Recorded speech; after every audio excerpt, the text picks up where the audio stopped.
नमस्कार दोस्तों, मैं न्यूज अपडेट यूपी यूके से आकाश मोदनवाल। चलिए आज की ताजा खबर देखें। आजमगढ़ पुलिस मुठभेड़ में बदमाश को लगी गोली। 4 पहिया वाहन, लूट की शराब, तमंचा, कारतूस सहित 4 गिरफ्तार। 7 जनवरी को देशी शराब की दुकान में लूट की घटना में थे शामिल। आजमगढ़ जनपद की रोनापार पुलिस ने मुठभेड़ के दौरान देशी शराब की दुकान से लूट मामले में शामिल 4 अभियुक्तों को घटना के 72 घंटे के अंदर गिरफ्तार कर लिया। इस दौरान एक बदमाश के पैर में गोली लग गई है, जिसे इलाज के लिए जिला अस्पताल में भर्ती कराया गया है। बदमाशों के पास से घटना शामिल 4 पहिया वाहन होंडा अमेज, लूट की शराब व पैसे तथा 2 देशी तमंचा, कारतूस, 2 मोबाइल बरामद किया है। विदित हो कि 7 जनवरी को संजय सिंह पुत्र स्व शून्य कल्पनाथ सिंह निवासी ग्राम मसूरियापुर थाना रोनापार ने प्रार्थना पत्र देकर बताया कि उसकी देशी शराब की दुकान ग्राम सरदौली गथौली बुढ़ानपुर केवटहिया में संचालित है, जिस दुकान में सेल्समैन लालमन प्रसाद पुत्र पांचू निवासी जम्मूवारी थाना रोनापार अंदर सो रहे थे कि करीब समय 3-4 बजे के बीच दुकान के बाहर खटपट की आवाज सुनकर दुकान का दरवाजा खोलकर बाहर निकले कि अचानक 4 व्यक्ति जो चेहरे पर कपड़ा बांधे हुए थे सेल्समैन लालमन प्रसाद को लाठी डंडा से हमला करके घायल कर दिए। घायल करने के बाद दुकान में रखा बिक्री का 45,000 रुपये नकद, 3 पेटी शराब व सेल्समैन का मोबाइल को लूट कर लेकर चले गए। पुलिस ने मामले में 4 लोगों के खिलाफ मुकदमा दर्ज कर विवेचना शुरू कर दी। देखिए दिनांक 7/1/2025 को थाना रोनापार में और बिलरियागंज में और इसके अलावा थाना कोतवाली में देसी शराब की जो दुकान है वहाँ पे घटनाएं हुई थी, जिसमें कोतवाली में जो दुकान है वहाँ पे इन्होंने अटेम्प्ट किया था और सेल्समैन ने दुकान नहीं खोली थी और ये लोग फिर वहाँ से भाग गए थे। उसके बाद में बिलरियागंज में एक घटना हुई जिसमें कि शराब की दुकान से लोगों ने चोरी किया, जो सीसीटीवी में कवरेज हुआ। और उसी के बाद में रोनापार में ये घटना हुई जिसमें एक शराब की दुकान पे इन लोगों ने सेल्समैन को बाहर बुला के और उसके साथ में मारपीट किया और वहाँ से करीब 3 शराब की पेटी और 45,000 रुपया उससे छीना और उसके बाद में फिर ये लोग भाग गए। थाना बिलरियागंज में जो घटना हुई उसमें भी करीब इन्होंने एक शराब की पेटी और 3,000 रुपये वहाँ से भी ये लोग लेके गए थे, चोरी की घटना। तो ये इस तरीके से इन्होंने एक लूट या चोरी का अटेम्प्ट किया था। इसके बाद में फिर दूसरा जो है चोरी की घटना कारित की और उसी रात में फिर इन्होंने तीसरी जो घटना है वो लूट की वहाँ पे जो रोनापार थाना क्षेत्र है वहाँ पे इन्होंने कारित की।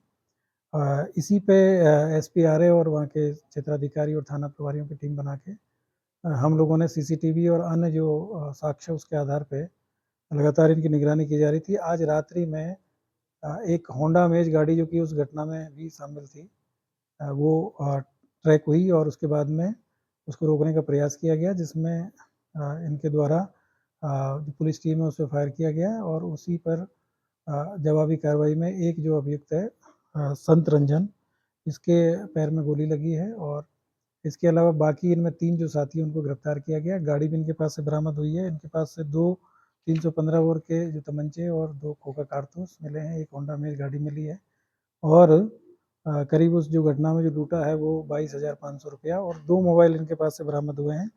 जो पहले जो अभियुक्त है संत रंजन, ये थाना महाराजगंज के रहने वाले हैं, आजमगढ़ के ही। दूसरे हैं करण यादव, ये भी थाना रोनापार के रहने वाले हैं और सौरभ विश्वकर्मा है, ये भी महाराजगंज के रहने वाले हैं और आकाश पटेल हैं, ये भी थाना महाराजगंज के ही रहने वाले हैं।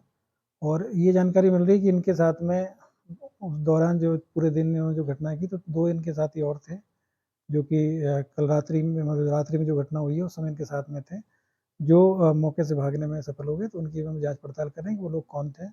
तो इस तरीके से ये एक शातिर गैंग था। एक ही जब पूछताछ इनसे जब की गई है तो ये जानकारी मिली है कि इन्होंने देवगाँव में भी एक घटना कारित करने का वहाँ पे काम किया था। तो इस तरीके से 4 घटनाओं का खुलासा किया गया है इसमें और ये लोग रात्रि में करीब 12 से 2 के बीच में निकलते थे और उसके बाद में जो ऐसी चूँकि ज़्यादातर जो शराब की जो दुकानें हैं वो सुनसान इलाके में और वहाँ पे सेल्समैन ही रहते हैं।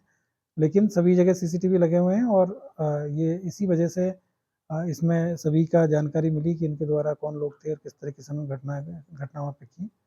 तो इसका शीघ्र इसका खुलासा भी किया गया है और इन लोगों को गिरफ्तार करके जेल भी भेजा जा रहा है और इनके ऊपर गैंगस्टर एक्ट की भी कार्रवाई की जाएगी और इस तरह के जितने भी जो भी अपराधी अगर इस तरह के जो अपराध करेंगे तो उनके खिलाफ पुलिस सख्त से सख्त कार्रवाई करेगी।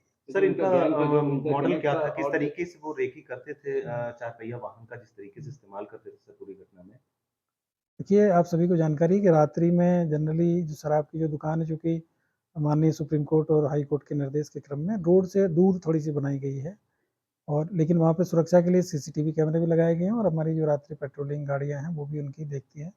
लेकिन वो दूरी होने की वजह से कई बार वहाँ पे ये लोगों को ऐसा लगता है कि वहाँ पे हम घटना करेंगे तो पकड़े नहीं जाएँगे, लेकिन ऐसा है नहीं। अगर इस तरह की कोई घटनाएँ होंगी तो वो निश्चित तौर पे पकड़े जाएँगे। पहले कुछ लोगों ने जहानागंज में भी 2 घटनाएँ यहाँ पे कारित करने का प्रयास किया था, उन लोगों को भी गिरफ्तार करके जेल भेजा गया था, और अभी इन लोगों ने ये घटनाएँ की हैं, और इनको भी हमने बहुत जल्दी इनको गिरफ्तार किया है, और इनके खिलाफ सख्त कार्रवाई भी आगे की जाएगी, और इनमें 14 एक गैंगस्टर की कार्रवाई भी इनके खिलाफ की जाएगी। तो लूट की घटना जो कारित की है, जितने गैंग जगह-जगह लूट हुई, सब इनका इंटरकनेक्ट था और क्या भी इनका क्या आपराधिक इतिहास था, पहले भी रहा है? 2 लोग इसमें से, एक 3/25 में और एक 308 के जेल में, जो संत रंजन है वो जेल गए हैं, और जो दूसरे जो अभियुक्त हैं वो भी 323 में और इसके अलावा पॉक्सो एक्ट में जेल गए हैं। बाकी जो 2 लोग हैं उनके विरुद्ध कोई अभी तक आपराधिक इतिहास नहीं मिला है, और इसकी भी जाँच की जा रही और इसमें इंटरनल कोई और इसमें शामिल हैं और लोग इसमें? है। अभी तक की जानकारी में तो ऐसा नहीं है, और जो गाड़ी है उसको गाड़ी भी इसमें रिकवर हुई है।